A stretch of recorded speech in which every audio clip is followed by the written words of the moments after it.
இன்னைக்கு நல்ல டேஸ்டியான நல்ல கிறிஸ்பியாக ஆனியன் பரத்தை எப்படி சேர்த்து பார்த்துடலாம். அதுக்கு நான் 1 கப் கோதுமை மாவு, தேவையான அளவு உப்பு சேர்த்து நல்லா கலந்து விட்டுங்க.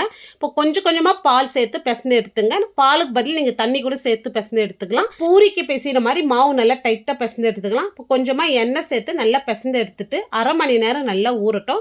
இப்போ 4 வெங்காயம் நீல வாக்கில் கட் பண்ணியிருக்கேன். தேவையான அளவு உப்பு, 2 ஸ்பூன் சில்லி பவுடர், 1 ஸ்பூன் மஞ்சள் தூள், 1/2 ஸ்பூன் சீரகம், 1/4 ஸ்பூன் ஓமம் வந்து கையில் க்ரஷ் பண்ணிட்டு சேர்த்துங்க.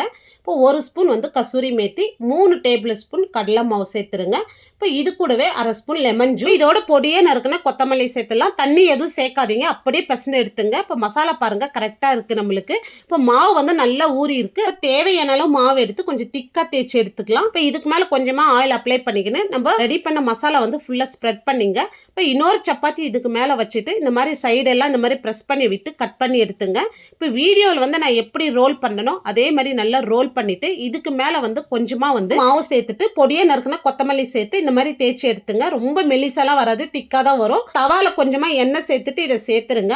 இதை செஞ்சு எடுக்கிறதுக்கு 3 நிமிஷம் ஆகும். 2 சைடும் வந்து நல்லா திருப்பி போட்டு வேக வச்சு எடுங்க மீடியம் ஃப்ளேம்லேயே. நல்ல ஒரு டேஸ்டியான ஆனியன் பராத்தா ரொம்ப சிம்பிளாக செஞ்சுருக்கோம். இந்த வீடியோ டீட்டெயில்டாக பார்க்கணும்னா இந்த ப்ளே பட்டனை கிளிக் பண்ணி பாருங்க. பிடிச்சிருந்தா லைக் பண்ணிட்டு சப்ஸ்கிரைப் பண்ணிடுங்க.